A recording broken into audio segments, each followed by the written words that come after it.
Sveiki visi, gal matėt, kaip praeitą savaitę Gitanas Nausėda, mūsų prezidentas, buvo Turkijoje NATO viršūnių susitikime ir pasakė, kad JAV karas Irane, kad mums tai yra svarbu ir tai yra mūsų karas. Tai įdomu, ką jūs apie tai galvojate apskritai, ar irgi žiūrit JAV karą Irane kaip mūsų karą. Ir porą dalykų labai norėjus pakomentuoti tokią frazę pamačius. Vienas yra, gerai, mūsų karas, tai jeigu tai yra mūsų karas, net jeigu tai nėra mūsų karas, mums labai reikia suprasti, kaip tas karas atrodo. Kaip atrodo karas, kurio pirmą dieną yra subombarduojama mergaičių mokykla 2 smūgiais, nužudoma virš 100 vaikų ir tokia yra pirma karo diena ir po to, net ten su tais tarpais vėl pradėjimo bombardavimo ir vėl sustojimo ir su tais tarpais mes matom, kaip yra Irano civilinė infrastruktūra, bombarduoti civilinę infrastruktūrą, ką apie tai sako tarptautinė humanitarinė teisė ir karo teisė, ką tai reiškia, čia yra gerai ir blogai, mes negalime įsivardinti, ne, tai yra bombarduojami tiltai, elektrinės, ten keliai, farmacijos visokie institutai, ne, kaip ar čia, taip pat jis atrodo tas karas, ar čia yra gerai. Ir vakar, pavyzdžiui, buvo stiprus smūgis labai netoli vaikų vėžio ligoninės. Kad teko vaikiukus, kurie serga vėžiu ir yra vaikų vėžio ligoninėje, juos reikėjo evakuoti.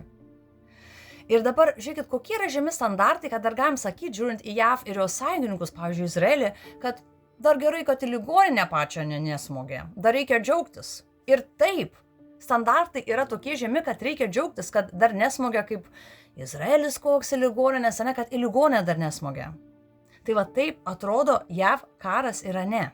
Ir kai žiūri, ne, kad va toks va karas vyksta, tie neramumai ir tai mūsų rytuose, tos grėsmės, žiūrėkite grėsmės, tai man asmeniškai yra labai sunku nepalyginti arba nekalbėti apie 2 grėsmės. Ir apie vieną grėsmę mes dabar Lietuvoje labai dažnai girdime.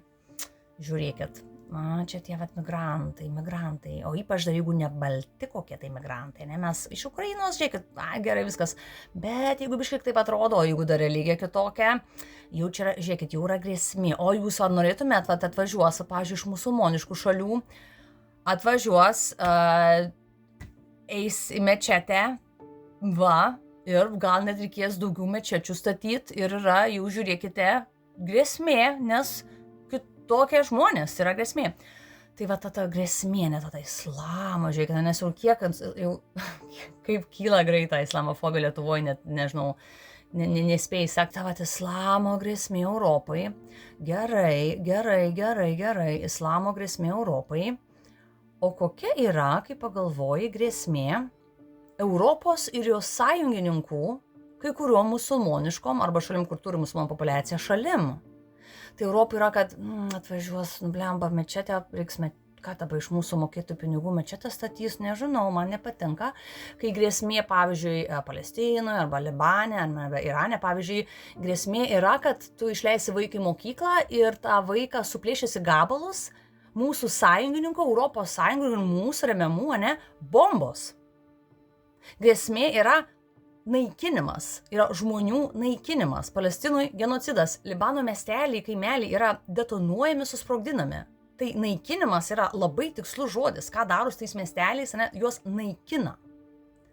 Irano vėlgi infrastruktūra yra naikinimas. Yra tikros fizinės bombos, kurios, ten aišku, Izraelį ir snaiperių kulkos, ir dronai atskrenda, ir kokį vaiką palapinį nušauna, tai yra ne tik bombos, bet yra labai konkrečios bombos, kurios plėšo vaikus į gabalus.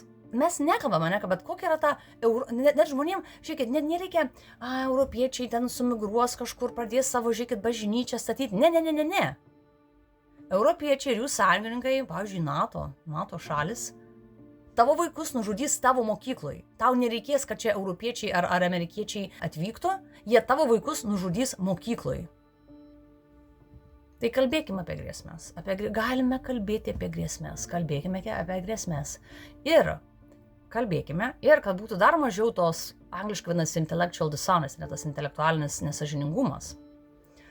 Tai kad jau dar mažiau būtų, tada galim dar pasakyti, kad paklausti, ar tos grėsmės, žiūrėkit, nėra susijusios kažkiek. Nes galvot, kad žmonės iš kai kurių šalių, pavyzdžiui, nežinau, Irako, kur mes Lietuvagi sakom, mes sakę, mes į Iraką, žiūrėkit, irgi siuntėm, mes žmonės, mes prisidėjom, ne? Mes net su tokia kartais garbe kažkokia pasididžiavimu sakom, kad jau mes JAF esam tokie draugai, mes net į Iraką, mes prie nelegalios invazijos į Iraką, mes prisidėjom, ne? Tai galvot, kad žmonės, kurie palieka nenorom savo šalį, savo net kitus šeimos narius ir bando atvykti į, tiesiog nepaprastai tolerantišką ir atvirą tą Europos visuomenę. Interneto komentarai labai gerai nušviečia, kokia yra ta atvira visuomenė tolerantiška Lietuvoje, arba bent jau jos dalis. Wow, kad žmonės štai vyksta ir kad Europa ir jos sąjungininkai prie to yra nieko neprisidėjusi. Tiesiog niekuom. Niekaip. Čia yra, žinokit, čia yra nesusiję dalykai. Jūs kodėl tu jas bandai susijęti, aš nežinau, tiesiog kalbėkime apie islamo grėsmę. Nekalbėkime apie vaikus žudomus mokyklose,